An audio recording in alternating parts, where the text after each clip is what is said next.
7 ستمبر یوم فضائیہ آج منایا جا رہا ہے۔ پاک فضائیہ کے شیر دل جوانوں کی مہارت اور جان بازی کی بدولت پاکستان نے 1965 کی پاک بھارت جنگ میں کامیابی اپنے نام کی۔ پاک فضائیہ کے شاہین ایم عالم نے 1 منٹ سے بھی کم وقت میں بھارت کے 5 جنگی طیارے مار گرائے۔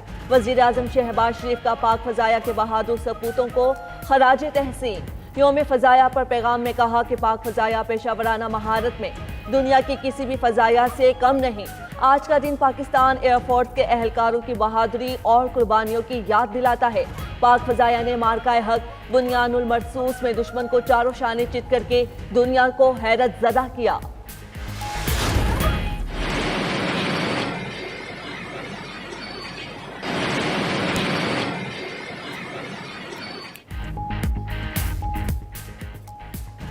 اسلام آباد اور پنجاب کے شمالی علاقوں میں اربن فلڈنگ کا خطرہ، این ٹی ایم اے نے الرٹ جاری کر دیا۔ مری، گلیات، اسلام آباد، راول پنڈی، اٹک، چکوال، جہلم میں سیلابی صورتحال کا خدشہ۔ ٹاورنگ کومولس بادل آسمانی بجلی گرنے، گرج چمک اور موسلادھار بارش کا باعث بن سکتا ہے۔ مانسون کا 10واں سپیل بھی برس پڑا۔ لاہور، ساہیوال، ٹبہ سلطانپور، سرائے عالمگیر سمیت پنجاب کے مختلف علاقوں میں بارش۔ تھرپارکر، عمرکوٹ، میرپور خاص اور بدین میں بھی کہیں کہیں برسات۔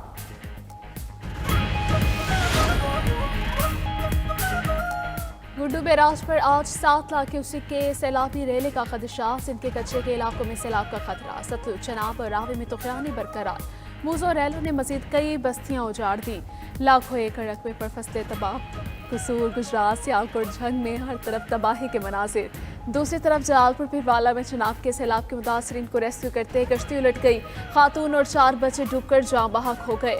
این ڈی ایم اے کی رپورٹ کے مطابق ملک میں حالیہ بارش و سیلاب اور لینڈ سلائڈنگ سے حادثات میں اموات کی تعداد 907 ہو گئی۔ 1044 افراد زخمی۔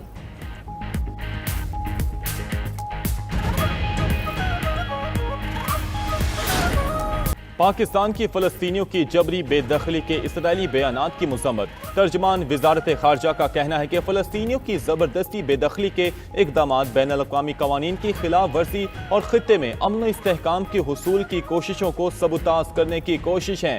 عالمی برادری اسرائیل کو جواب دہ ٹھہرائے۔ مشیر فلسطینی صدر محمود العباس نے پریس کانفرنس کرتے ہوئے کہا، پاکستان اور فلسطین کے تعلقات مزید مضبوط ہو رہے ہیں۔ غزہ میں گھر، سکولز، اسپتال تباہ ہو گئے، ہزاروں فلسطینی شہید اور لاکھوں زخمی ہیں۔ مسجد اقصی مسلمانوں کا قبلہ اول ہے، تمام مسلمانوں سے امداد کی اپیل کرتے ہیں۔ واشنگٹن ڈی سی میں نیشنل گارڈز کی تعیناتی کے خلاف احتجاجی مظاہرہ۔ ٹرمپ مخالف احتجاج میں ہزاروں افراد کی شرکت۔ مظاہرے میں غیر قانونی تارکین وطن اور فلسطین کے حامی بھی شریک ہوئے۔ مظاہرین کا واشنگٹن ڈی سی سے نیشنل گارڈز ہٹانے کا مطالبہ۔ مظاہرین کے ٹرمپ استعفیٰ دو اور واشنگٹن کو آزاد کرو کے نعرے۔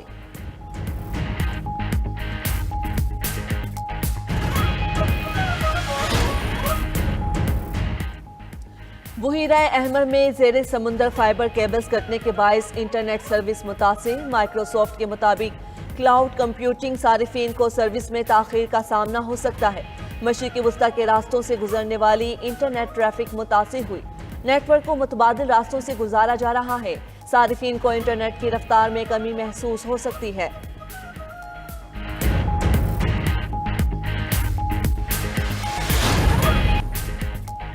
مودی اچھے دوست ہیں، فکر کی کوئی بات نہیں۔ ٹرمپ کا یو ٹرن، کہا امریکہ اور بھارت کے تعلقات بہت خاص ہیں، وہ اور نریندر مودی ہمیشہ دوست رہیں گے۔ بھارتی وزیر اعظم مودی کی ٹرمپ کے بیان کی تعریف۔ ایکس پر اپنے پیغام میں لکھا، ٹرمپ کے جذبات کی تہہ دل سے قدر کرتے ہیں۔ انڈیا اور امریکہ کے درمیان انتہائی مثبت اور سمجھ بوجھ پر مبنی جامع اور عالمی اسٹریٹجک شراکت داری ہے۔ اس سے قبل ٹرمپ نے کہا تھا کہ ایسا لگتا ہے کہ ہم نے انڈیا اور روس کو چین کے ہاتھوں کھو دیا۔